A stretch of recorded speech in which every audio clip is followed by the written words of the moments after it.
तो हम आज जो अपना लेक्चर रहेगा अपना वो that will be on IS code estimation and costing. जो अपना सब्जेक्ट है इसके अंदर बेसिकली क्वांटिटी वर्कआउट करने के लिए जो हमें एक हेल्प करता है दैट इज आईएस 1200। जैसे कि आपको मैंने पहले ही बताया हुआ था कि इसके अंदर आपका हमारे कुछ ऐसे आईएस कोड हैं जो कि हम इस्तेमाल करते हैं। इस आईएस कोड 1200 में भी टोटल 28 पार्ट है। ठीक है, आपको जो मैंने बताया था पहले भी, तो उसको हम एक बार देखते हैं कि 28 पार्ट कौन से हैं। तो ये आईएस 1200 के जो 28 पार्ट हैं वो यहाँ पूरा आपको लिस्ट में दिख रहे हैं। अर्थवर्क पर अपना दिया हुआ है इसको उन्होंने।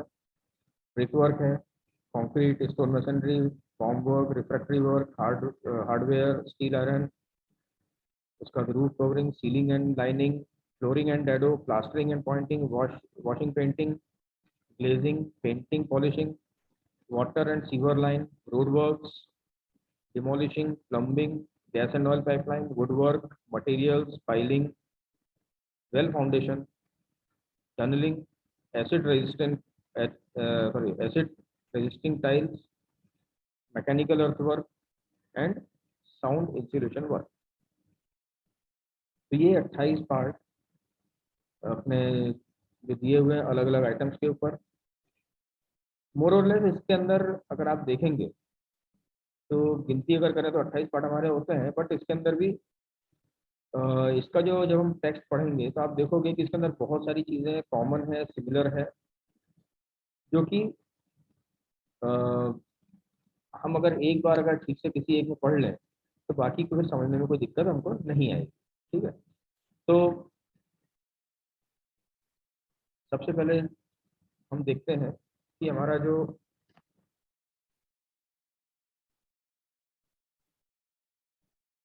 आईएस कोड 1200 का पार्ट 1 है, तो उसमें जो हमारा फर्स्ट आता है दैट इज अर्थवर्क। इसको भी हिंदी में बोलते हैं भवन निर्माण और सिविल इंजीनियरिंग कार्यों की मापन पद्धतियाँ, है ना। इसका भाग 1 है मिट्टी कार्य, चौथा पुनरीक्षण। इसका मतलब इंडियन स्टैंडर्ड जो हम पढ़ रहे हैं वो है methods of measurement of building and civil engineering works.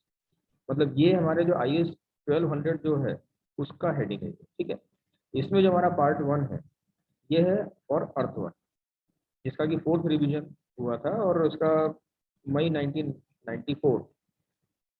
ये तब से अभी तक एज इट इज चल रहा है। इसमें वैसे तो कोई बदलाव हुआ नहीं है। तो अगर मैं आपको इस फुल पेज पे अगर हम देखें तो ये इस प्रकार से आपको पहले दिखता है। ठीक है, जैसे कि आपके बाकी के जो आईएस कोड रहते हैं फॉर आरसीसी डिज़ाइन या स्टील डिज़ाइन या वाटर टैंक डिज़ाइन, आईएस 875, अगर अलग अलग जो हमारा आईएस कोड है तो इसका भी जो फ्रंट पेज है वो कुछ इस प्रकार से आपको दिखता है। और इसमें आप ऊपर देख पाएंगे कि यहाँ पर आपको लिखा हुआ है पेज 1 ऑफ 7। इसका मतलब इस पूरे आईएस कोड में कुल मिला करके, मतलब इस पार्ट 1 में कुल मिला के 7 पेजेस है ना। बाकी जो आप देख रहे हैं पार्ट 2, पार्ट 3, ये भी अपन एक एक करके देखेंगे। तो सिमिलैरिटीज में क्या क्या है, क्योंकि शुरू के कुछ जो सेक्शंस इसके रहते हैं वो सभी में लगभग लगभग सेम है। थोड़ा बहुत अंतर होता है, माइन्यूट अंतर होता है, बट कोई दिक्कत नहीं, उसको फिर हम वन बाय वन हम उसको देखते चलेंगे। ठीक है, तो जो हमारा नेक्स्ट पेज है उसमें आप देखेंगे कि 4 वर्ड है ये। मतलब जब हम कोई भी एक्ट वगैरह या कोई भी सेक्शन सॉरी आईएस को जब हम या किसी प्रकार की बुक वगैरह भी अगर आप देखेंगे तो उसमें एक प्राकथन करके इसमें लिखा रहता है।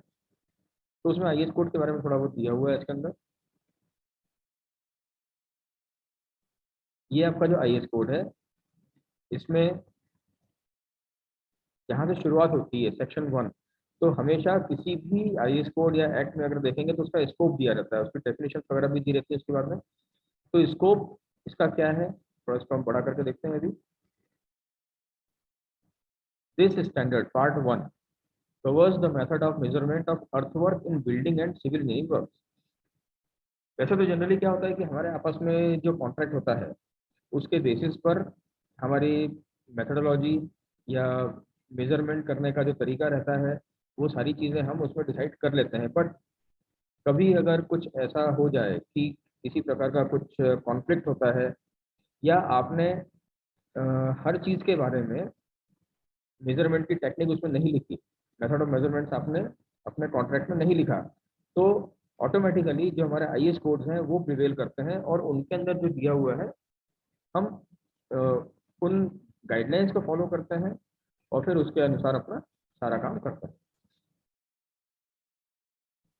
जनरल रूल्स, तो जनरल रूल्स में क्या है? Clubbing of items. आइटम्स में be club together provided that the breakup of clubbed item is agreed to be on the basis of detailed description of the item stated in the standard. जब abstract की अपन ने बात करी थी उस time पर भी आपको मैंने बताया था कि एब्स्ट्रैक्ट मतलब क्या होता है? It is the summary of all quantities you have worked out during your estimation. तो उसमें भी जब हम एब्स्ट्रैक्ट जब करते हैं, एब्स्ट्रैक्ट हम बनाते हैं, मतलब जो समरी हम बनाते हैं, तो उसके अंदर भी हम उन्हीं आइटम्स को क्लब करते हैं, उन्हीं आइटम्स को हम इकट्ठा करते हैं जो कि एक जैसी होती हैं, जिनका कि एसओआर का जो सीरियल नंबर है वो उनका सेम रहता है और उनके स्पेसिफिकेशन सेम रहते हैं। तो इन सब चीज़ों को ध्यान रखते हुए हम क्लबिंग करते हैं। तो वही चीज़ यहाँ पर भी उन्होंने वापस से बताई अपने को कि आपको क्लबिंग किस प्रकार से करनी है, कि on the basis of detailed description of the item stated in the standard. अब इसके बाद में booking of dimensions. In booking dimensions the order shall be, किस प्रकार से होना चाहिए? कंसिस्टेंट होना चाहिए, मतलब आपका पूरा जो वर्किंग चल रहा है उसमें एक जैसा चलना चाहिए। Generally in the sequence of length, breadth और विड्थ एंड हाइट और डेप्थ और थिकनेस। आप अपने जो एमबी का जो फॉर्मेट था उसको वापस से थोड़ा सा रिकॉल करिए और उसके अंदर हमने जो लिखा था कि पहला जो हमारा कॉलम था सीरियल नंबर का, सेकंड था हमारा एसओआर आइटम नंबर का, थर्ड था हमारा डिस्क्रिप्शन ऑफ आइटम, फोर्थ हमारा था यूनिट। तो वहाँ पर हम यूनिट मेंशन करते हैं कि रनिंग मीटर है, क्यूबिक मीटर है, स्क्वायर मीटर है, वगैरह वगैरह। उसके बाद फिर हम देखें नंबर्स। नंबर्स मतलब ये वापस हम आते हैं क्लबिंग के ऊपर कि अगर हम एक जैसे, इसकी डायमेंशन भी सेम हो, सब कुछ सेम हो, अगर उस प्रकार के आइटम्स अगर हम ले रहे हैं तो उसको हम नंबर्स वहाँ पर लिख देंगे। जैसे 3 फाउंडेशन आपकी ऐसी हैं जो कि जिनकी लेंथ, ब्रेड्थ और हाइट या डेप्थ आइडेंटिकल है, तो वहाँ पर हम अलग अलग कैलकुलेट ना करते हुए हम नंबर्स में 3 लिख करके एक फुटिंग का डायमेंशन लिख करके उसको फिर हम चारों को मल्टीप्लाई करते हैं तो क्वांटिटी हमारी आ जाती है। उसके बाद में हमारा आता है जो सीक्वेंस यहाँ पर दिया हुआ है, उसी सीक्वेंस में हम उसमें नोट डाउन करते हैं लेंथ, ब्रेड्थ या विड्थ और हाइट या डेप्थ या थिकनेस। तो हाइट मतलब अगर हम ग्राउंड लेवल से ऊपर अगर हम मेजरमेंट कर रहे हैं या हम कोई भी जो हमारा डेटम है उससे अगर हम ऊपर साइड अगर मेजर कर रहे हैं वर्टिकली अपवर्ड, तो उसको हम हाइट बोलते हैं। उससे अगर नीचे हम बात करते हैं तो डेप्थ बोलते हैं। और सिमिलरली जैसे हम अगर कोई आइटम्स ऐसा जैसे फॉर एग्जांपल स्लैब, तो फिर वहाँ पर हम स्लैब की थिकनेस बोलते हैं। ठीक है, तो इस प्रकार के हमारे आइटम्स को जब हम उसमें नोट डाउन करते हैं अपने एमबी में, तो इस प्रकार से हमें बुकिंग आइटम्स की कर रहे हैं। उसके बाद मेजरमेंट। तो मेजरमेंट जो अपन ने ऑलरेडी इसमें पढ़ चुके हैं, आपको मैंने जो इंट्रोडक्शन का जो हमारा लेक्चर लगा था उसमें आपको मैंने बताया भी था कि unless otherwise stated hereinafter all work shall be measured net in decimal system as fixed in position as below. ठीक, यानी कि अगर किसी और प्रकार से उसमें कहीं पर नहीं कहा गया हो, तो मतलब ये है कि इन जनरल जब हम बात करते हैं तो हम नीचे दिए गए डेसिमल सिस्टम को फॉलो करते हैं कोई भी डायमेंशन जिसको कि हम लीनियरली मेजर कर रहे हैं, तो उसे हम 0.01 यानी कि डेसिमल के सेकंड प्लेस तक हम उसको मेजर करके लिखते हैं। एरियाज जो रहेंगे वो हमारे 0.01 स्क्वायर मीटर के लीस्ट काउंट पे रहेंगे। इसी प्रकार से क्यूबिकल कंटेंट जो है वो भी 0.01 क्यूबिक मीटर के लीस्ट काउंट पे चलेगा। ठीक है, मतलब कुल मिलाकर के हम जो भी कैलकुलेशन कर रहे हैं वो कैलकुलेशन करने में हो सकता है कि आपके डेसिमल प्लेसेस 4, 5, 6, 7 कुछ भी हो सकते हैं, बट उसको हम फाइनली जब हम क्वांटिफाई करेंगे तो डेसिमल के सेकंड प्लेस तक राउंड ऑफ करके हम करते हैं। Work to be measured separately. अब किस प्रकार के काम को हमें अलग अलग मेजर करना है? वर्क इन और अंडर वाटर, अगर इस प्रकार कोई काम तो हम अलग करेंगे। वर्क इन और under foul situation, work under tidal condition, work in stream. ये हालांकि अगर हम जनरल टर्म्स में अगर बात करें तो ये कंडीशन जनरली हमारे सामने नहीं आती है, मगर फिर भी कभी, क्योंकि अभी आपका कैरियर स्टार्ट नहीं हुआ, जब आपका कैरियर स्टार्ट होगा तब आपको पता नहीं आप कौन सी फील्ड में जाने वाले हैं, कहाँ पर आप क्या करने वाले हैं। तो अगर आपकी कंपनी ने आपको कोई ऐसा काम दे दिया तो वहाँ पर फिर आपको अगर इस प्रकार की कंडीशन आती है तो इन सब चीज़ों को फॉलो करना चाहिए। Bills of quantities. The bills of quantities shall fully describe the material and workmanship and accurately represent the work to be executed. ये आपका जो इसमें वर्डिंग्स आप देख रहे हैं, ये काफ़ी हद तक आपके जो स्पेसिफिकेशंस हैं उसके हिसाब से ये दिया हुआ है कि आपका मटेरियल आप कौन सा यूज़ कर रहे हो, वर्कमैनशिप आप कैसी कर रहे हो। ठीक है, और उसके बाद में आपका जो क्वांटिटी है वो इस प्रकार से आपको डिस्क्राइब करनी है कि वो आपके वर्क को रिप्रेजेंट कर सके कि किस प्रकार से आप एग्जीक्यूट करने वाले हैं।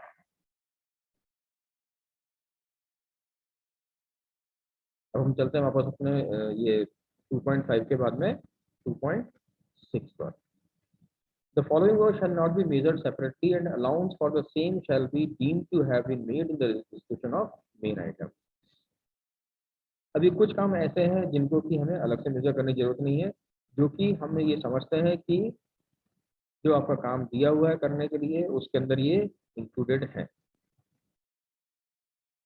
तो एक बार थोड़ा सा इसको पढ़ लीजिएगा, अपन हर चीज़ यहाँ पर नहीं पढ़ पाएंगे बट ठीक है। जैसे कि excavation for insertion of planking and strutting, तो अगर ये मेंशन नहीं है और आपको अगर जरूरत पड़ती है साइट पर इस प्रकार से कुछ काम करने की, तो आपको प्लैंकिंग एंड स्ट्रटिंग अगर करना है, जैसे कि जनरली हम लूज सॉइल में या डीप एक्सकेवेशन जब करते हैं तो वहाँ पर हमें इसका यूज़ करना पड़ता है ना। फॉर्मिंग और leaving steps in sides of deep excavation and their removal after measurement.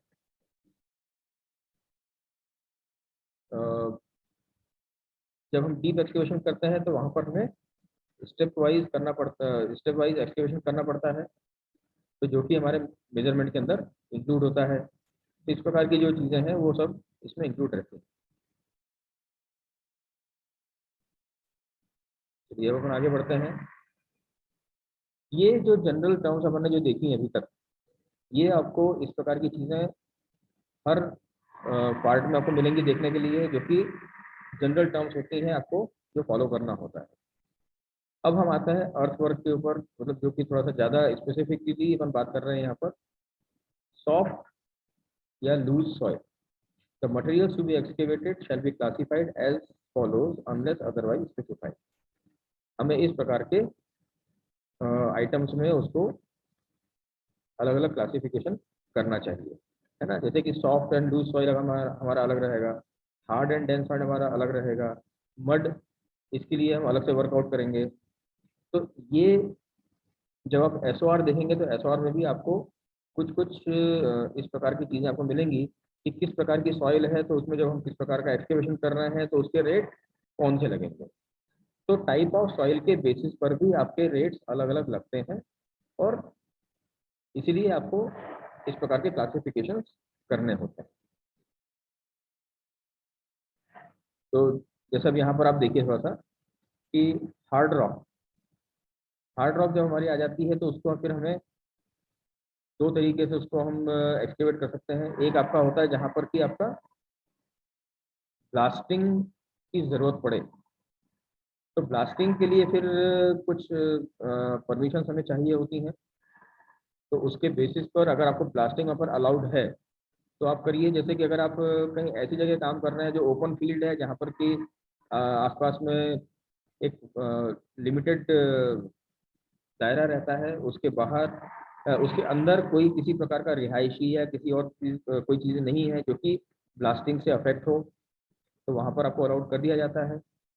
But कभी कभी ऐसा भी होता है कि आपको ब्लास्टिंग नहीं करनी होती है, वहाँ पर ब्लास्टिंग आपकी प्रोहिबिटेड रहती है। जैसे अगर आप सिटी के बीच में अगर कोई प्लॉट वगैरह कोई पुराना पड़ा हुआ है जिसके अंदर की अभी आपको एक्सकेवेशन करना है फॉर सम कंस्ट्रक्शन पर्पज, तो वहाँ पर आप ब्लास्टिंग नहीं कर सकते।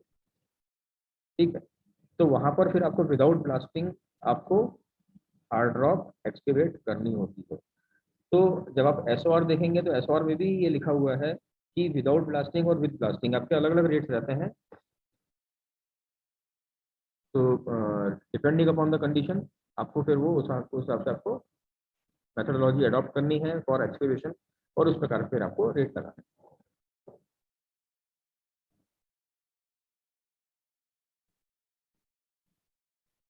मेथड ऑफ मेजरमेंट और वेरियस टाइप्स ऑफ एक्सकेवेशन।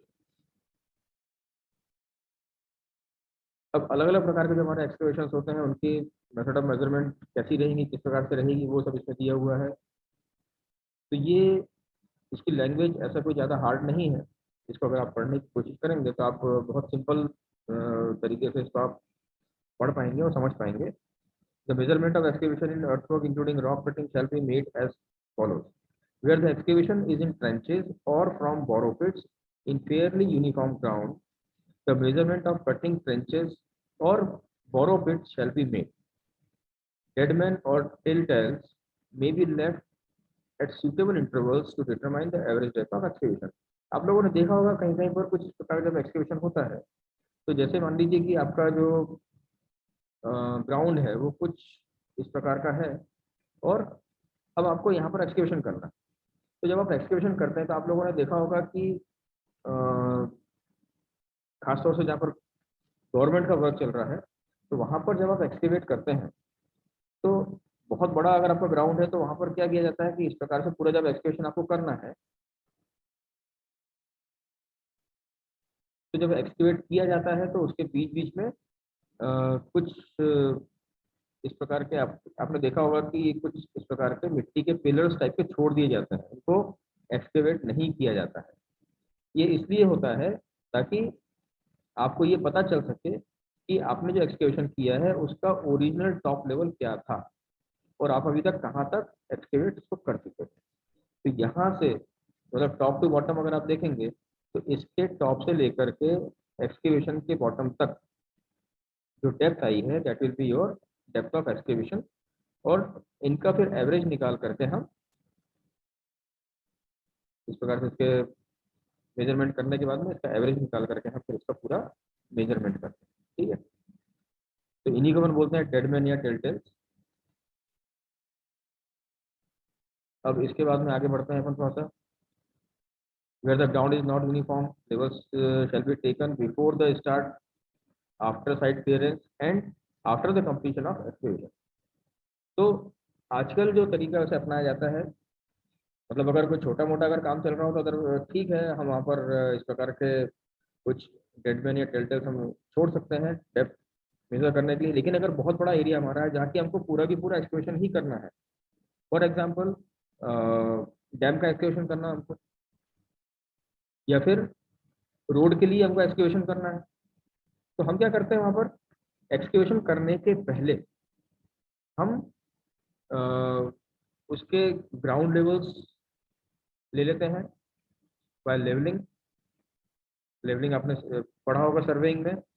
तो हम वहाँ पर जब ग्राउंड लेवल के लेवल्स या जो अनएक्सक्यूटेड ग्राउंड है उसके टॉप के लेवल्स हम पहले ले लेते हैं, और फिर उसके बाद में एक्सकेवेशन होने के बाद हम फिर से वहीं के लेवल लेते हैं। तो हमें लेवल डिफरेंस से वहाँ की हमको डेप्थ मिल जाती है कि हमने कितना एक्सकेवेशन वहाँ पर किया। जैसे कि अगर आप डैम की अगर बात करें, डैम मतलब ये आपका रिवर है, और आपको डैम के लिए ये इतना पूरा एरिया आपको एक्सकेवेट करना है। तो यहाँ पर हम इनिशियली क्या करेंगे कि इसके जो लेवल्स हैं वो एक ग्रिड पैटर्न में या जैसे भी उचित होता है उस हिसाब से हम लेकर के पहले रख लेते हैं। उसके बाद फिर यहाँ पर हम एक्सकेवेशन शुरू करते हैं। एक्सकेवेशन जब हमारा कंप्लीट हो जाता है तो वहाँ पर हम फिर से या कभी कभी रनिंग बिल बनाने के लिए भी हम बीच बीच में भी हम लेवल्स वगैरह उठाते हैं। और जब हमारा एक्सकेवेशन हो जाता है तो जो लेवल डिफरेंस हमारा आया उसके बेसिस पे हम अर्थवर्क का कैलकुलेशन करते हैं। तो हमें ये पता चल जाता है कि कितनी क्वांटिटी हमने अभी तक वर्कआउट कर दी। ठीक है। तो एक्सकेवेशन शुरू करने के पहले जो हम लेवल्स लेते हैं जनरली उनको हम बोलते हैं ओजीएल या ओरिजिनल ग्राउंड लेवल या नेचुरल सॉइल लेवल या इनिशियल लेवल्स। और जब हमारा हो जाता है तो फाइनल ग्राउंड लेवल या फाइनल एक्सकेवेशन लेवल, जो भी आपका जहाँ पर भी आप काम कर रहे हैं वहाँ पर जो शॉर्ट फॉर्म्स एब्रिविएशंस यूज किए जाते हैं उसके बेसिस पे इसको फिर आप आइडेंटिफाई करके नोट करके लिखते हैं। ये बहुत सारी ऐसी चीज़ें इसमें दी हुई हैं।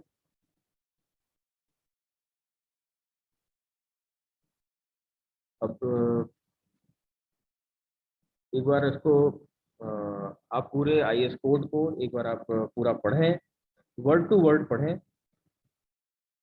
वैसे तो काफ़ी हद तक आपको इसमें समझ में आ जाएगा, कोई ज़्यादा लिटरेचर वाली इसमें इंग्लिश नहीं है। ये टेक्निकल लैंग्वेज लिखी हुई है, इसका सार हमको समझना है और हमें ये देखना है कि किस प्रकार से हम अपना क्वांटिटी को मेजर करें। और in case of any dispute, किसी प्रकार का कॉन्फ्लिक्ट अगर होता है तो उस केस में हमारा ये आईएस कोड बहुत काम में आता है। तो इसकी अगर आपको जानकारी है तो आप किसी प्रकार की कोई गलती नहीं करेंगे। इनकेस अगर गलती इनकेस आपने जिस प्रकार से काम किया है और अगर उसके ऊपर कोई ऑब्जेक्शन उठाता है तो आप उसको इसका रेफरेंस दे करके समझा सकते हैं। ठीक है। Lead and lift. Lead and lift क्या होता है? लीड मतलब आपका हॉरिजॉन्टल डिस्टेंस जो आप ट्रैवल करते हैं, और लिफ्ट मतलब वर्टिकल डिस्टेंस जो आप ट्रैवल करते हैं। ठीक है। इसको हम ऐसा समझ सकते हैं कि जैसे अगर आपने किसी प्लॉट पे, आपका ये प्लॉट है कोई, यहाँ पर आपने कुछ एक्सकेवेशन किया। अब यहाँ पर आपने अगर कुछ एक्सकेवेशन किया है तो यहाँ की जो मिट्टी है इसको आप कहाँ फेंकेंगे?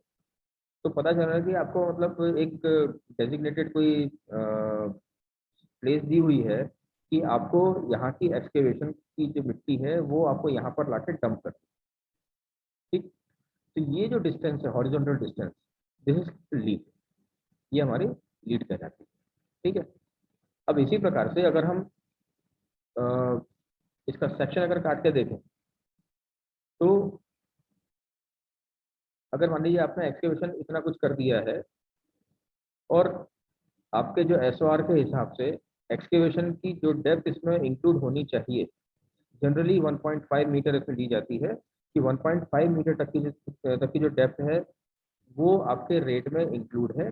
लेकिन अगर 1.5 मान लीजिए कि आपका ये 1.5 यहाँ पर आके इतनी डेप्थ हो जाती है, अब इसके नीचे अगर आप काम कर रहे हैं तो क्या होगा कि यहाँ से आपको मिट्टी एक्सकेवेट करके कहीं और अगर ऊपर भी अगर लेके जाना है विदाउट एनी लीड तो भी आपको इतना एक्स्ट्रा हाइट उठानी पड़ती है।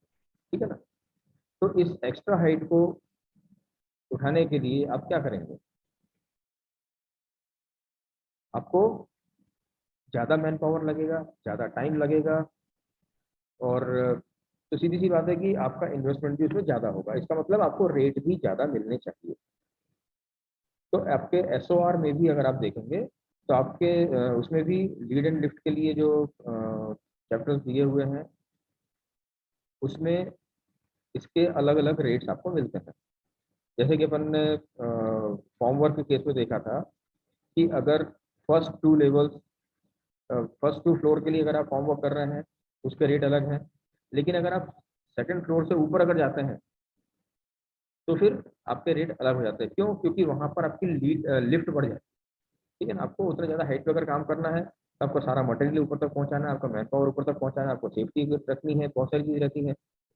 तो वहाँ पर आपको लीड एंड लिफ्ट, ये दो वर्ड जो आपको दिखाई देंगे या जो आपको यूज में आते हैं, तो समझ में आ जाना चाहिए कि हम किस चीज़ के बारे में बात कर रहे हैं। लीड मतलब हॉरिजॉन्टल डिस्टेंस, लिफ्ट मतलब वर्टिकल डिस्टेंस। ठीक है।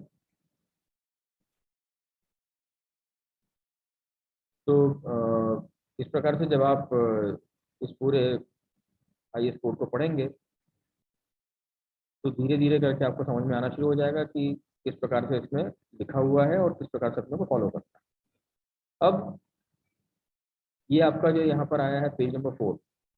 अब पेज नंबर 5 पे आप देखेंगे कि इसमें एक जनरल जानकारी दी हुई है जो कि हमारे टेक्निकली काम की नहीं है, बट क्योंकि ये एक प्रिंटेड मटेरियल है तो इसको सुरक्षित रखने के लिए यहाँ पर कॉपीराइट के बारे में दिया हुआ है, इसमें किस प्रकार के रिविजन्स हुए हैं उसके बारे में आपको मिलता है, और ब्यूरो ऑफ इंडियन स्टैंडर्ड्स इसके बारे में जानकारी दी हुई है। तो ये सारी चीज़ें आपके लास्ट पेज पर पूरी आपको मिल जाती है। ठीक।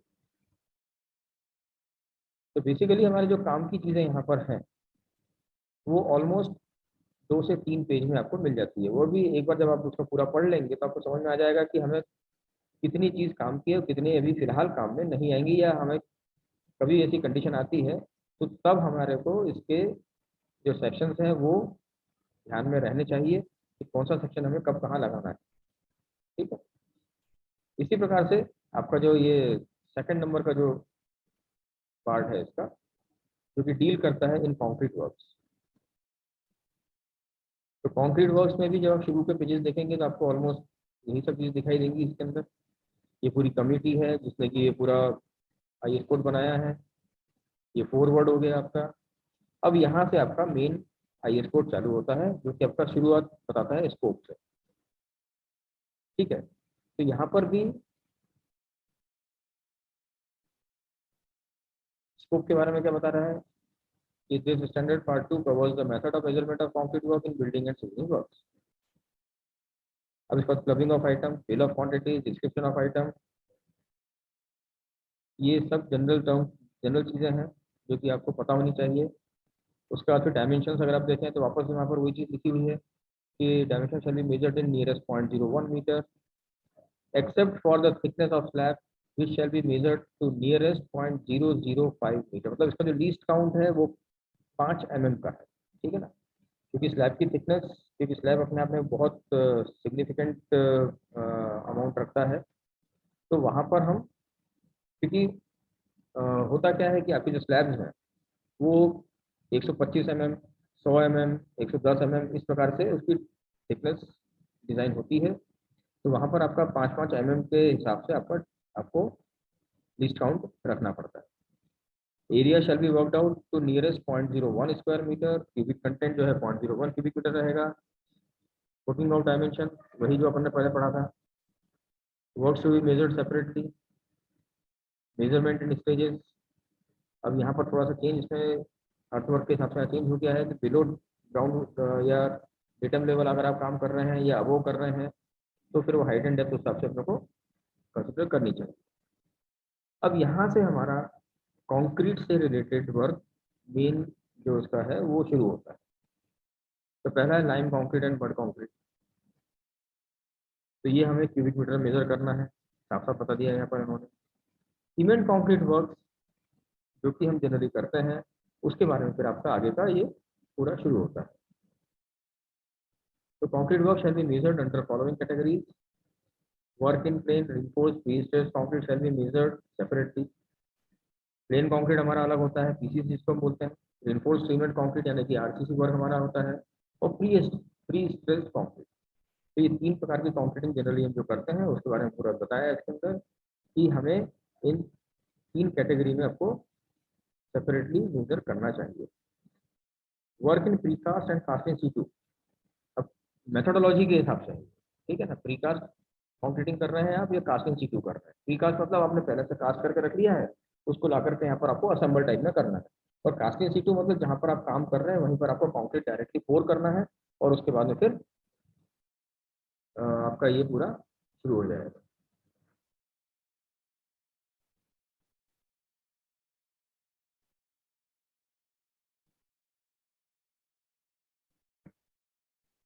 तो हमें मेरे ख्याल से नेक्स्ट लेक्चर के लिए और टाइम हमको देना पड़ेगा इसके अंदर, क्योंकि ये जो IAS कोर्स है इसके हमें 2-3 इम्पोर्टेंट, या मतलब जो इनिशियली 2-3 IAS कोर्स हमको ढंग से पढ़ने पड़ेंगे, ताकि उसकी लैंग्वेज हमारे समझ में आना शुरू हो जाए, और उसके बाद में धीरे धीरे करके हम ये समझ जाएं कि किस IAS कोर्स में कहाँ पर हमको कौन सी जानकारी मिल सकती है, और कितने, मतलब कुछ जैसे अभी आपने देखा कि शुरू के 2-3 जो सेक्शंस थे वो रिपीट हो गए, अर्थवर्क और इसमें, और थोड़ा सा इसमें चेंज आ गया। तो इस प्रकार से आपका जो है IAS कोड पढ़ने का एक तरीका आपको बन सकता है। Unit of measurement, unless otherwise stated all concrete work shall be measured in cubic metre. आपको मैंने बताया था यूनिट ऑफ मेजरमेंट बहुत इंपॉर्टेंट होता है। तो कंक्रीट वर्क के लिए हमें क्यूबिक मीटर का ही इस्तेमाल करना है, क्यूबिक मीटर में ही इसको मेजर करेंगे। फॉर्मवर्क, फॉर्मवर्क इसमें लिखा हुआ है कि हमें अलग से मेजर करना है, कंक्रीट में वो इंक्लूड नहीं है। लेकिन हाँ, कहीं पर अगर कंडीशन अगर ऐसी हो कि आपका जो रेट है वो ये बोलता है कि इट इज इंक्लूडिंग फॉर्मवर्क, तो फिर वहां पर आपको अलग से रेट नहीं मिलेगा और अलग से आपको मेजरमेंट करने की जरूरत भी नहीं है। reinforcement, unless otherwise stated, reinforcement shall be measured separately, है ना। तो अब स्पेशल कंक्रीट, अब आपको 4.1.8 ये आपका बताता है डिडक्शंस के बारे में, कि डिडक्शंस हमें कहाँ नहीं करने हैं। और ये इसमें कुछ उन्होंने चित्र बना के समझाए हुए हैं। इसके बाद रिइंफोर्स्ड और प्लेन सीमेंट कंक्रीट, इसके बारे में थोड़ा सा डिटेल में है। तो ये सब चीज़ें हम देखेंगे अपने नेक्स्ट लेक्चर में। अभी फिलहाल के लिए हम इसको यहाँ पे कुछ करते हैं। IAS कोड के जो सेक्शंस हैं वो हमारे लिए इम्पोर्टेंट हैं। जनरल जो इसमें चीज़ें दी हुई हैं जो कि हम जनरली फॉलो करते हैं, तो उसमें कोई प्रॉब्लम नहीं है। बट जैसे मैंने बताया पहले भी आपको कि कभी कभी अगर कुछ कॉन्फ्लिक्ट आ जाता है या कुछ एम्बिग्विटी आती है या कुछ समझने में प्रॉब्लम होती है, तो फिर हम अल्टीमेटली IAS कोड को रेफर करते हैं और वहीं से फिर उसको हम अडॉप्ट करते हैं, उसी को हम फॉलो करते हैं। ठीक है, तो आज के लिए फिलहाल इसको हम यहीं पर रोकते हैं और नेक्स्ट लेक्चर में हम इसको कंटिन्यू करेंगे।